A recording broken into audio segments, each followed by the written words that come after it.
नमस्कार। आज के इस विशेष साइकोलॉजी फोकस्ड एक्सप्लेनर में हम एक बेहद दिलचस्प विषय पर बात करने वाले हैं, प्राचीन हिंदू मंत्र। इंटरनेट पर स्क्रॉल करते हुए अक्सर मंत्रों को लेकर कई तरह के दावे सामने आते हैं, है ना। इनमें से कुछ तो बिल्कुल विज्ञान पर आधारित हैं, लेकिन कुछ खैर आधुनिक छद्म विज्ञान यानी सूडो साइंस या मनगढ़ंत बातों का हिस्सा हैं। आज का हमारा लक्ष्य एक अकादमिक और मनोवैज्ञानिक नजरिया अपनाना है। हम प्राचीन मंत्रों और उच्चारण की उन जैविक वास्तविकताओं को समझेंगे जिन्हें सच में ऑब्जर्व किया जा सकता है, और उन्हें सोशल मीडिया के उन अतिरंजित दावों से अलग करेंगे। तो चलिए देखते हैं कि विज्ञान इस विषय में असल में क्या साबित कर चुका है। ठीक है, आइए सीधा विषय पर आते हैं। आज का हमारा यह सत्र इन 6 प्रमुख हिस्सों में बटा हुआ है। पहला, मंत्र और ध्वनि की परिभाषा। दूसरा, नर्वस सिस्टम पर दिखने वाले प्रभाव। तीसरा, सांस और वेगल नर्व उत्तेजना। चौथा, ध्यान और भावनात्मक संतुलन। पांचवां, अनुभवजन्य विज्ञान की सीमाएं। और अंत में अभ्यास का मनोविज्ञान। यह एक बहुत ही शानदार सफर होने वाला है, जो प्राचीन दर्शन से शुरू होकर सीधे आधुनिक कॉग्निटिव साइंस तक जाएगा। तो शुरुआत करते हैं हमारी नींव तय करने से। भाग 1, मंत्र और ध्वनि की परिभाषा, मन के लिए उपकरण। इससे पहले कि हम नर्वस सिस्टम और बायोलॉजी की बात करें, उस शब्दावली को समझना जरूरी है जिसका हम इस्तेमाल करने वाले हैं। मंत्र शब्द की उत्पत्ति ही इसके असली मकसद के बारे में बहुत कुछ बता देती है। संस्कृत भाषा में मन का सीधा सा अर्थ है मस्तिष्क या हमारे विचार, और त्र का मतलब होता है उपकरण, साधन या सुरक्षा। इसका शाब्दिक अनुवाद ही बनता है मन के लिए एक उपकरण। यह बहुत ही कमाल का पॉइंट है, क्योंकि यह स्पष्ट करता है कि मूल रूप से यह कोई रहस्यमय जादू नहीं था, बल्कि पूरी तरह से मानसिक एकाग्रता और कॉग्निटिव यूटिलिटी के लिए बनाया गया एक बेहतरीन टूल था। अब सबसे जरूरी बात है स्पष्ट अनुभवजन्य सीमाएं, यानी एम्पिरिकल बाउंड्रीज तय करना।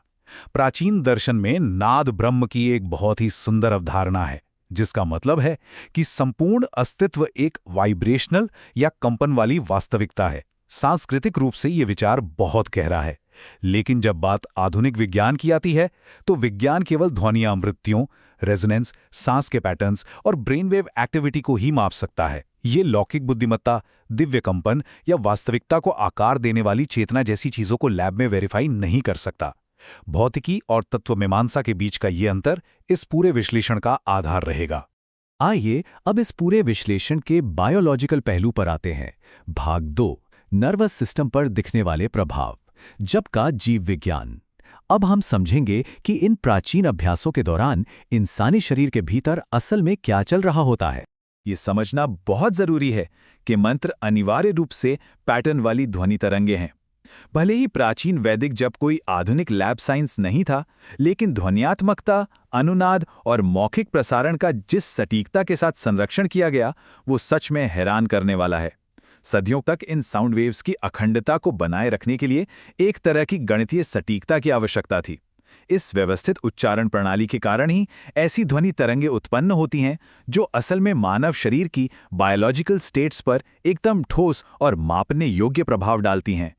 और यही बात हमें हमारे अगले और शायद सबसे अहम विषय की ओर ले जाती है। भाग 3, सांस और वेगल नर्व उत्तेजना, शांति का शारीरिक मार्ग। साइंटिफिक लिटरेचर में जिस बायोलॉजिकल मैकेनिज्म की सबसे ज्यादा चर्चा और पुष्टि की गई है, वो बिल्कुल यही है।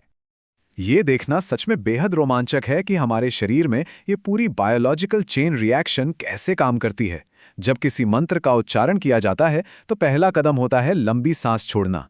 इसके ठीक साथ जुड़ता है दूसरा कदम, गले और छाती में उत्पन्न होने वाला वोकल रेजोनेंस या कंपन। ये दोनों मिलकर एक बहुत ही महत्वपूर्ण तीसरे चरण को ट्रिगर करते हैं, जो है वेगस नर्व का स्टिमुलेशन। ये वेगस नर्व हमारे शरीर के रिलैक्सेशन सिस्टम का मेन कंट्रोलर है, और इसके परिणाम स्वरूप आता है अंतिम चरण, एक पैरासिम्पैथेटिक शांति प्रक्रिया।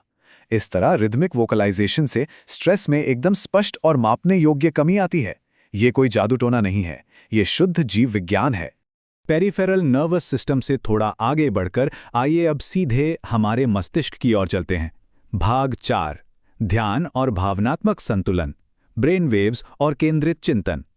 ध्वनि का यह दोहराव हमारी कॉग्निटिव और इमोशनल स्थिति को कैसे बदलता है, ये अध्ययन का एक बहुत बड़ा क्षेत्र है। मनोवैज्ञानिक अध्ययनों ने लगातार कई शानदार परिणामों की पुष्टि की है। देखा गया है कि मंत्रों के जप से तनाव कम होता है, हार्ट रेट धीमी होती है, घबराहट कम होती है और एकाग्रता काफी बढ़ जाती है। ईईजी स्कैन में तो ये भी साफ देखा गया है कि ये अल्फा तरंगों को बढ़ाता है। अल्फा तरंगे मस्तिष्क की वो अवस्था हैं जो बताती हैं कि इंसान पूरी तरह जगा हुआ है, लेकिन अंदर से गहराई से रिलैक्स्ड है। इसके साथ ही ये थीटा तरंगों से भी जुड़ा है, जो आमतौर पर नींद या बहुत गहरी ध्यान की अवस्था में ही पाई जाती है। इसके अलावा ग्रुप में जप करने से सामाजिक जुड़ाव भी मजबूत होता है। लेकिन यहाँ ये ध्यान रखना बहुत आवश्यक है कि ये अभ्यास तनाव कम करते हैं और मस्तिष्क को शांत करते हैं। ये कोई गुप्त चेतनात्मक शक्तियां अनलॉक नहीं करते, जैसा कि अक्सर दावों में कहा जाता है। और बस यहीं पर हमें क्रिटिकल थिंकिंग यानी आलोचनात्मक सोच की जरूरत पड़ती है। भाग 5, अनुभवजन्य विज्ञान की सीमाएं, जहां साक्ष्य समाप्त होते हैं और छद्म विज्ञान शुरू होता है। आजकल का वेलनेस उद्योग अक्सर विज्ञान को बहुत ज्यादा बड़ा चढ़ाकर पेश करता है, इसलिए ये जानना बेहद जरूरी है कि हमें लकीर कहाँ खींचनी है। देखिए, एक तरफ वो दावे हैं जो विज्ञान द्वारा पूरी तरह समर्थित हैं, जैसे वेगल नर्व एक्टिवेशन, अल्फा और थीटा ब्रेनवेव में बदलाव और तनाव में कमी। लेकिन दूसरी तरफ कुछ ऐसी बातें हैं जो पूरी तरह से इंटरनेट मिथक हैं। उदाहरण के तौर पर मसारू इमोटो के पानी के क्रिस्टल वाले मशहूर प्रयोग। असल में इन प्रयोगों में वैज्ञानिक कठोरता की भारी कमी थी और स्वतंत्र पीयर रिव्यूड स्टडीज में इन्हें कभी भी सफलतापूर्वक दोहराया नहीं जा सका। इसी तरह इस बात का भी कोई पुख्ता सबूत नहीं है कि संस्कृत के मंत्र जादुई रूप से ह्यूमन डीएनए को अपग्रेड कर सकते हैं या सीधे तौर पर कोई रहस्यमयी सेल्युलर हीलिंग कर सकते हैं। एक विश्लेषणात्मक नजरिए से इन दोनों के बीच के अंतर को समझना हमारे लिए बहुत अनिवार्य है। इन अतिरंजित दावों को किनारे करने के बाद आइए वापस प्रैक्टिकल एप्लीकेशन पर आते हैं। भाग 6, अभ्यास का मनोविज्ञान, दोहराव में अर्थ। अब हम कुछ विशिष्ट और सांस्कृतिक रूप से महत्वपूर्ण मंत्रों को विशुद्ध रूप से एक मनोवैज्ञानिक दृष्टिकोण से एनालाइज करेंगे। ये देखना सच में अद्भुत है कि प्राचीन मंत्रों की पारंपरिक अर्थ उनके मनोवैज्ञानिक उपयोग के साथ कितनी खूबसूरती से मेल खाते हैं। ओम का पारंपरिक अर्थ परम वास्तविकता से जुड़ा है और मनोविज्ञान में ये ध्यान केंद्रित करने वाले एक बेहद मजबूत टूल के रूप में काम करता है। गायत्री मंत्र को ज्ञान और स्पष्टता से जोड़ा जाता है, जो एकाग्रता और गहरे चिंतन को बढ़ाने में मदद करता है। महामृत्युंजय मंत्र पारंपरिक रूप से भय पर विजय और सुरक्षा के लिए है, और मनोवैज्ञानिक रूप से देखें तो ये सीधे इमोशनल रेगुलेशन या भावनाओं को नियंत्रित करने में मदद करता है। और हरे कृष्ण जैसे भक्ति मंत्रों का पारंपरिक संबंध आध्यात्म से है, लेकिन साइकोलॉजिकल नजरिए से ये सांसों के नियंत्रण और गहरे ध्यान की अवस्थाओं को बढ़ावा देता है। ऐतिहासिक संदर्भ का शारीरिक और मानसिक उपयोगिता के साथ ये तालमेल सच में कमाल का है। अगर आज के इस पूरे एक्सप्लेनर को एक साथ जोड़ा जाए तो हमारा निष्कर्ष बहुत ही स्पष्ट है। इस अभ्यास की असली मनोवैज्ञानिक शक्ति यहाँ से पैदा होती है। दोहराव और अटेंशन ट्रेनिंग, सांस पर नियंत्रण और नर्वस सिस्टम को शांत करना, भावनात्मक जुड़ाव, अनुष्ठान और विश्वास, और आखिर में मेडिटेटिव एब्जॉर्प्शन। मंत्रों की असली और प्रमाणित शक्ति किसी रहस्यमय या छद्म वैज्ञानिक दावों पर बिल्कुल निर्भर नहीं करती। दोहराव, विश्वास और ध्यान का यह संयोजन ही इस बुनियादी जीव विज्ञान को इतना ज्यादा शक्तिशाली और प्रभावी बना देता है। इस एक्सप्लेनर को समाप्त करते हुए विचार करने के लिए एक बहुत ही महत्वपूर्ण सवाल सामने आता है।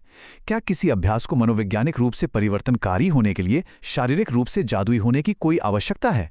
मानव जीव विज्ञान, नर्वस सिस्टम और श्वास नियंत्रण की यह मापने योग्य वास्तविकता अपने आप में इतनी गहरी और इतनी अद्भुत है कि इसे साबित करने के लिए किसी अप्रमाणिक ब्रह्मांडीय दावे की जरूरत ही नहीं है। इस तथ्य पर गहराई से विचार करना ही सच्चे ज्ञान की ओर पहला कदम है। इस एकेडमिक सत्र में हमारे साथ जुड़ने के लिए बहुत बहुत धन्यवाद।